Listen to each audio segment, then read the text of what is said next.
Today, we're talking about 3 ways to use AI in instructional design and what you still need to do.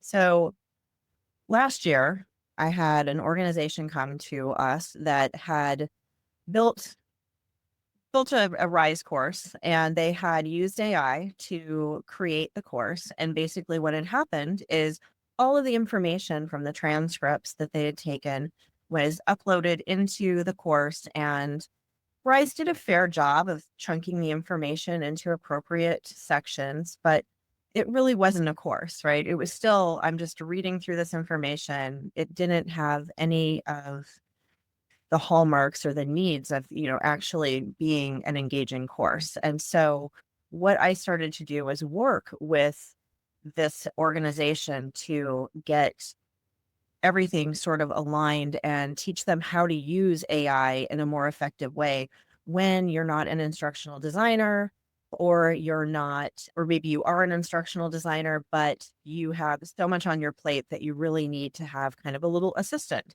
And that's how we've started using AI, and kind of grown from there. So let me jump in here. Maybe there we go. So AI is really good at creating volume. It's really good at recognizing patterns, and it's really good at drafting things. I use it every day for all those things. What AI is bad at is judgment. I don't know if you've all seen the South Park episode where he's asking Chat, and Chat's just, making him feel good. The dad, he's, yeah, go for it. That sounds like a great idea.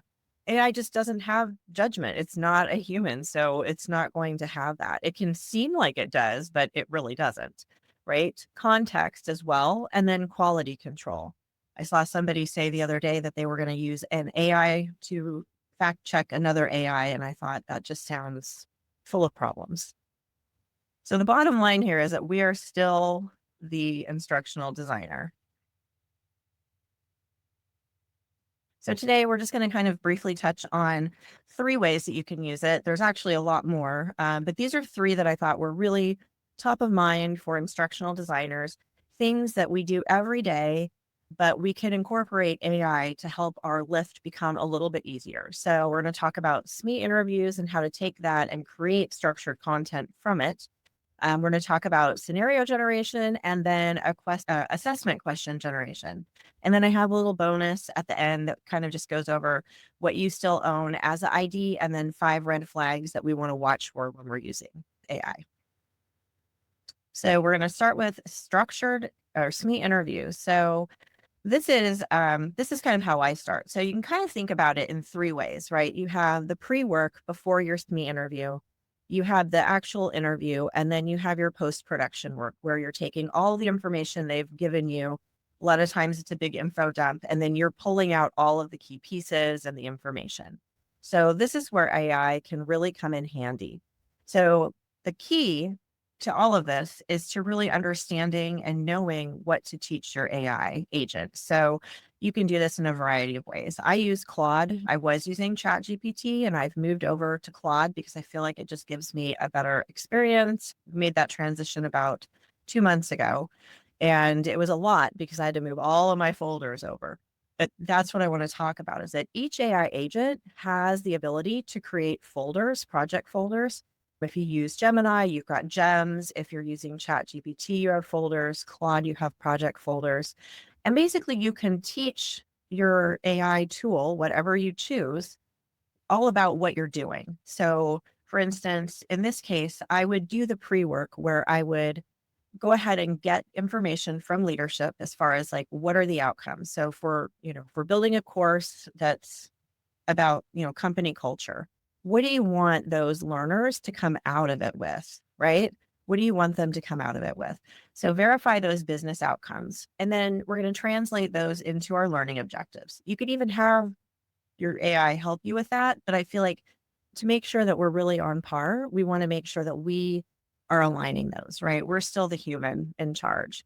Then we're going to set up our AI project folder. So we're going to teach it all of those things. We're going to give it the business objectives. We're going to give it the learning objectives. We're going to give it any background information or context. A lot of times I'll just give it the website. So let's say, we're we're working on this culture course for Acme International. I'm going to give them the Acme International website. I might give it some articles or links, background information, anything that I would give like a research assistant or a junior ID and say, here, this is what we're doing. I need you to work on this. So that's kind of the mindset I use. Once I do that, I'm going to actually ask AI to help me prepare the interview questions. So, based on these business outcomes, these learning objectives, and all of this information, help me to create a list of interview questions that I can then take to the SME and sit in that interview process with. So, pretty easy so far, right? Then you get to the point where it's the post production, right? So you have the interview, everything goes great. You've now got an hour of information, and you're like, ugh, okay. In the old days, right? The old days, we would have to take that and start kind of parsing through it, watch the video, go back and, to our notes. Maybe if we had a transcript, be able to pull things from the transcript. Well, now we can use our chat agent to do all of that. So I'm going to feed that document, that transcript up into that same folder. And I'm going to say, great news, because I do talk to my agent like it's a research assistant. I guess it just makes me feel better. I'm like, great news. We had the interview. Everything went well. Now here's what I need you to do. Here's the transcript. I want you to pull out the key concepts. I want you to organize the information into a logical sequence. I want you to then give me a list of need to knows and then a list of nice to knows. And then I also can actually fact check and see what assumptions the SME is making. So I have an example of this I'm going to pull up. You're like, well, how can you ask that? But I'm going to show you, and this was actually done. I did this all with my agent. So this is an example. All right. So the scenario here is that we interviewed Daria, a senior claims adjuster, about handling complex auto insurance claims. Here is all of the information. We need to turn it into a 2-hour training module. Seems a little long, right? For new adjusters. So here's all the information, right? That we have. This is just a pretend excerpt from this interview. And it goes down and tells me, and this is AI basically telling me how it's working and how it's coming to its conclusions. So I ask it to basically give me this information. So it's a big mess. So here's what we want to do. Here's the actual prompt that we've used. So I've attached the transcript. We're going to have it identify those 5 to 8 key concepts, organize them into that logical sequence, flag any assumptions that the SME is making about prior knowledge, and then distinguish the need to know from the nice to know. And also has a little bit of context. So really not hard. We're just going to come up with this information. And then what it's going to do is it is going to create all of those outputs for me. So I've got all of the key concepts that were identified. It also created a recommended learning sequence. Let me pause here because you might be asking, well, how does it know what an appropriate learning sequence is? I also have a folder that's kind of an overarching folder where I've taught my AI agent the basics about instructional design. I've uploaded the Bloom's taxonomy. I've uploaded, the ADDIE process. I've had it go out and kind of learn. And I've also given it certain people to look at, like Kathy Moore and her action mapping, or, just different people that I follow and I use like-minded processes, I guess is the best way. I've gone out there and I've actually taught it, what it needs to look for. So as on the whole, I've already kind of taught it to be this junior ID, but then I'm going to be the human that comes back and confirms and checks everything. So that's how we get this recommended learning sequence. So you can see it breaks it down into foundation, core skills. I use the term build on skills. It's got build on foundation. So you can see where it pulls my ideas and my way of working into the agent's work. And then we have the advanced considerations. What I really liked about this exercise was the assumptions. So this is, and I would say this is a place where I'm not always the strongest, always the best at being able to get that figured out. Let me just, I have somebody that's coming in. There we go. So there's in this way, or in this case, what I was able to do is have the AI agent actually kind of pick up where I may not be the strongest. Like I know that sometimes if you're close to the material, you make those assumptions. Well, in this case, SMEs do that, right? So here, from this excerpt, remember, we've got this excerpt up here, and it's the whole story. And you can see that it's just, she's just talking. The AI agent has actually gone through and it has found and flagged different pieces of information that the SME said and was using an assumption to reach that conclusion. So in here, it's like learners need to know how to read a policy document because the SME said, obviously, can they understand fault versus no fault insurance? So it actually comes up with this, and then it provided a recommendation on including those definitions and examples. So, at that point, I would go, okay, so are these things that these learners, this audience, that they've already learned? Should they already know these things? Then I'm not going to be as concerned.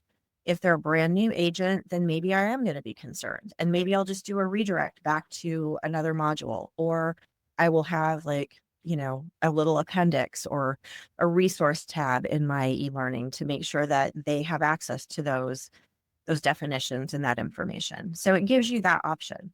But I love it because that's one of the places where I feel like sometimes I'm just blind to it. So I love that I can now have this. It's like adding a pair of glasses, right? It's adding that extra lens. And I know that I'm going to be able to pick up what it's talking about. And then I can go through and make those determinations as a human, as the instructional designer. So this, gives you all the breakdown. So this was literally what it created for me.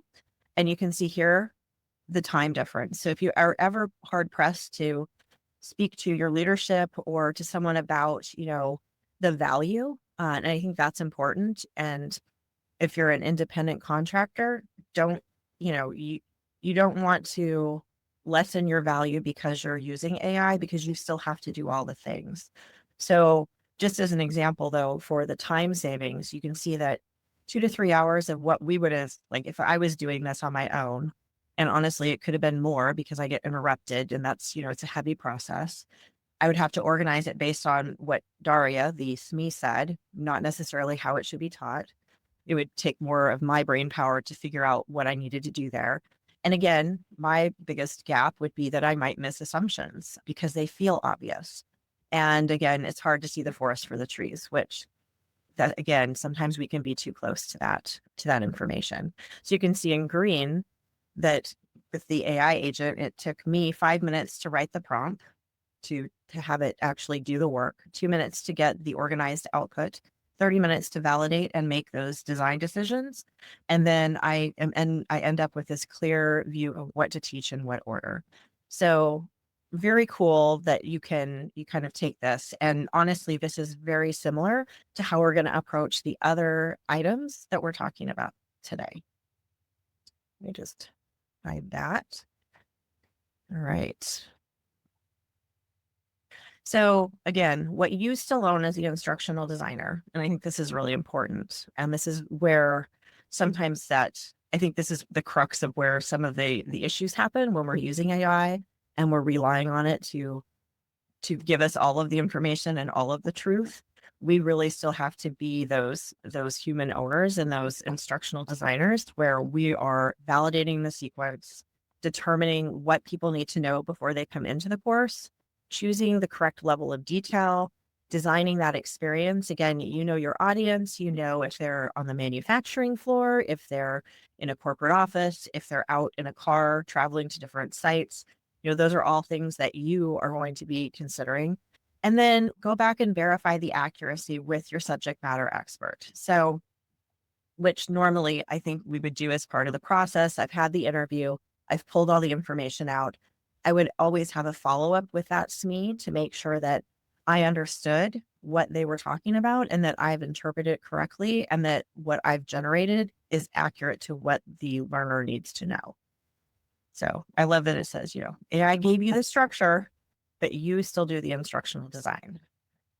So if anybody tells you they're coming for your job, I don't think so.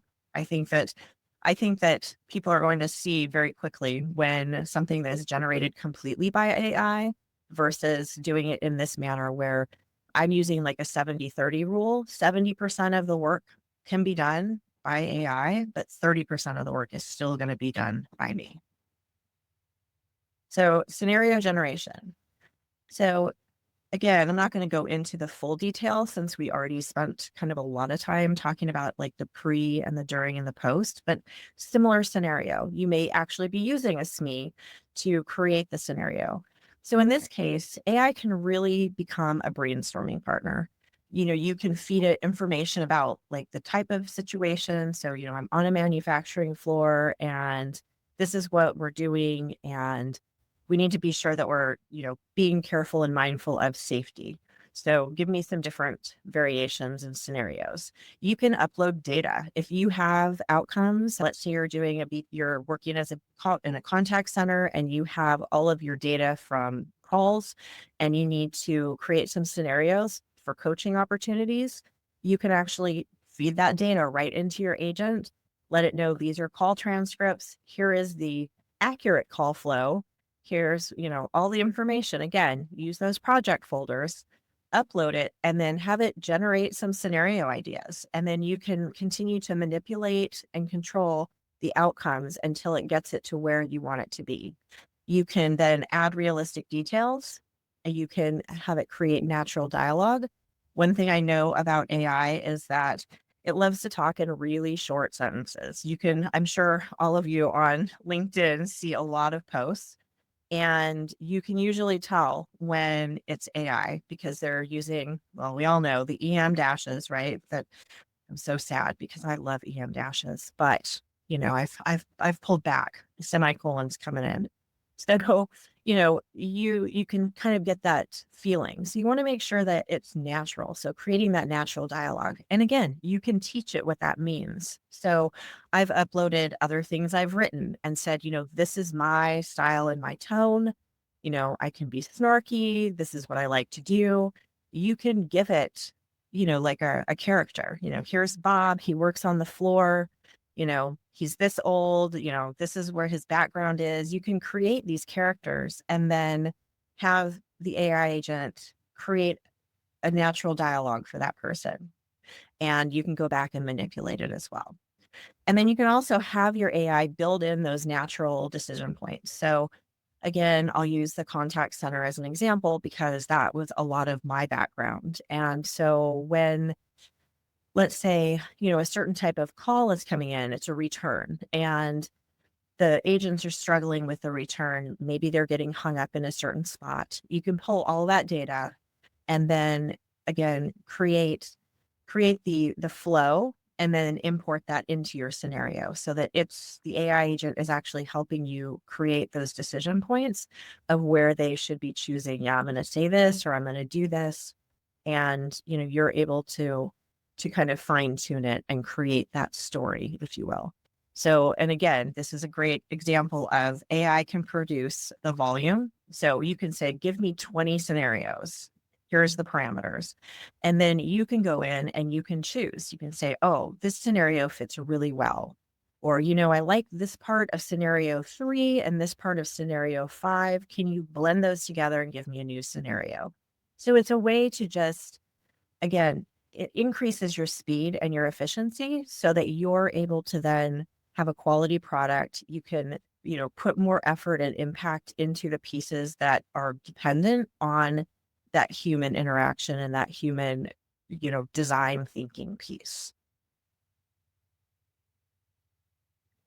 So just to kind of recap, what you're going to still own with the scenarios is again, validating realism. Make sure that you take it to your SMEs, have them review it. Does this actually sound like what you would want? Your team leads, can you verify if you have this as an agent, would this be the optimal outcome?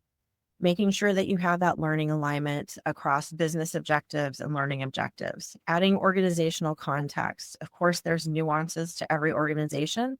We want to make sure we're capturing those.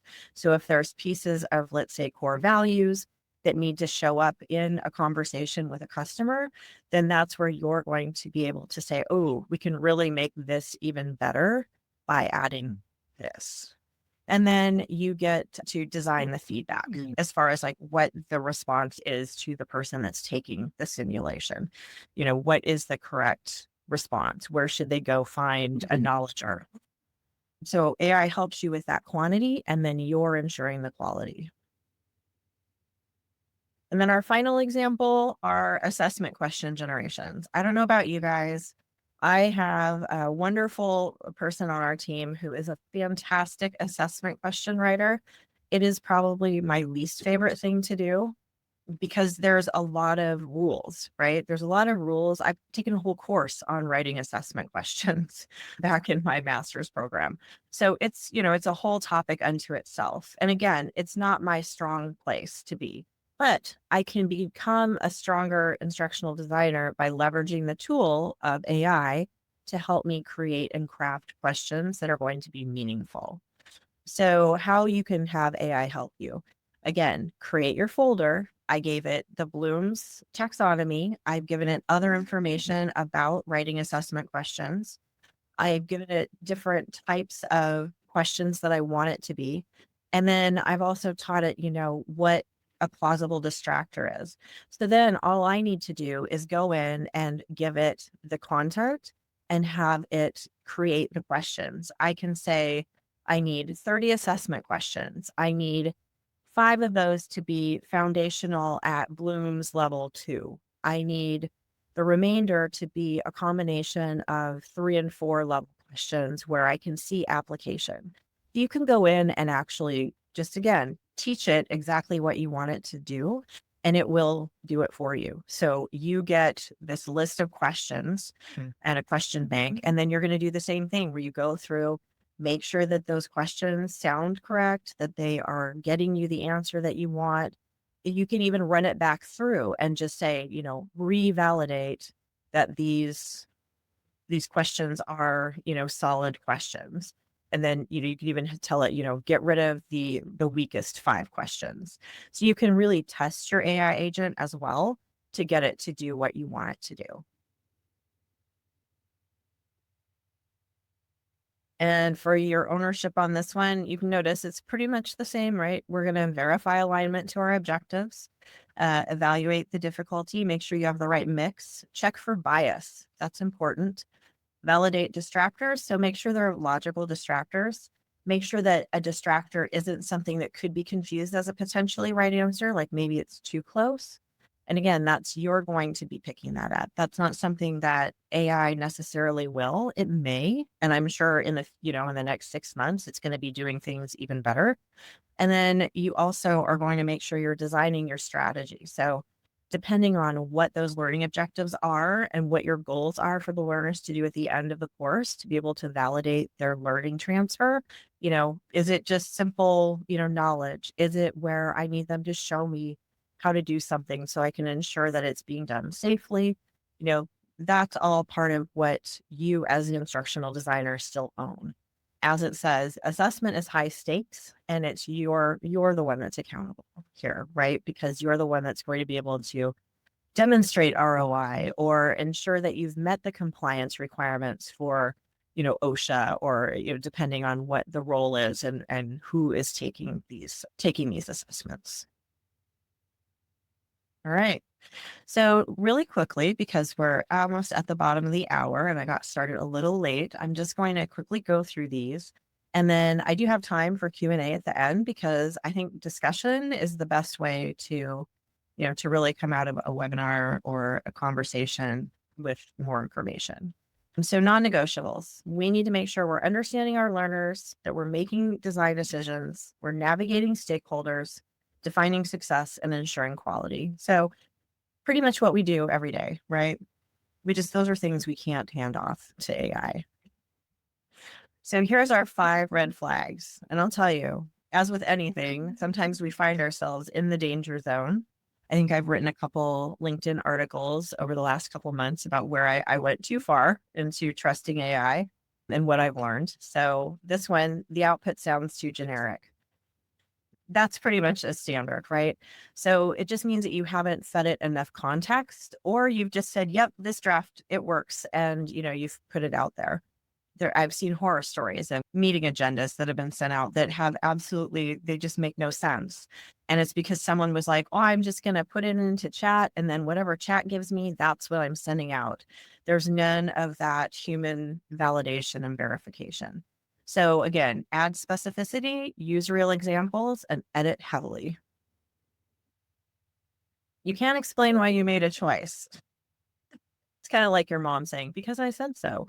You don't want to ever be like, well, because AI suggested it, right? It just means that you're outsourcing judgment, not just the tasks. So you have to be really careful there. So one thing you can do is just ask yourself whenever you're at the, different milestone points in a project, why is this right for my learners?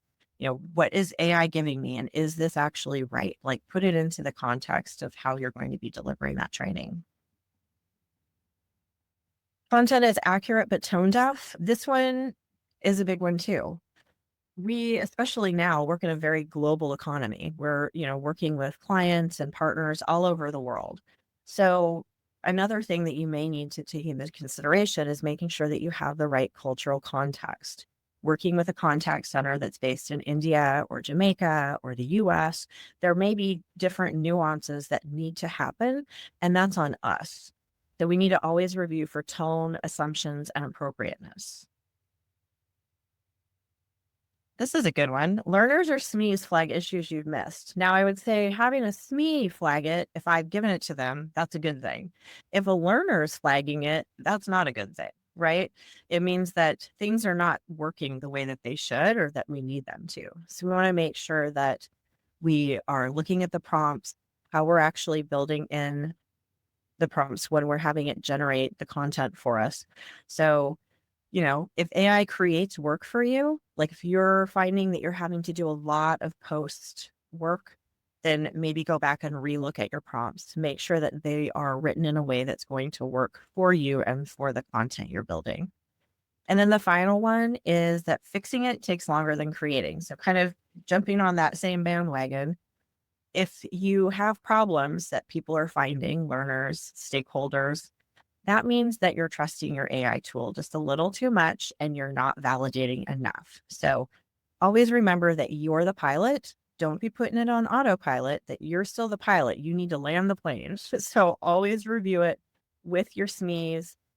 Go back and do the same type of level of evaluation that you would normally do post course production to make sure that your content is actually sitting correctly. It's doing what you want it to do and that it's meaningful. All right. Before you use AI, always ask what's the cost if it's wrong? What's it going to be? And cost doesn't necessarily just mean money. It's your time, it's your emotional, mental health. Like, is it making you crazy? So make sure you're evaluating that. Can I evaluate this output? Make sure that you can always go back and measure, right? We always want to measure because regardless of where we're at or what we're doing, it's important to always understand what we're getting out of what we're putting in. And then, am I avoiding hard work or doing it better? So, is AI helping you to make your output stronger and better, more efficient, or are you just using it as a scapegoat because you don't want to do the work? And that one is, hopefully not ever true. But a lot of times people get thrown into positions that maybe aren't their true position, or they're asked to do something that take on something that's a little bit extra. So just kind of remember that as you're taking on projects, that you don't just rely on AI to do the work because it may not be your friend. So remember that it can help with specific tasks. It cannot do instructional design. Like it just doesn't know. It doesn't know your learners. It can't make those judgment calls and it can't ensure quality. Those are all still on us. Well, I just want to say thank you so much for everybody that attended. Thank you so much.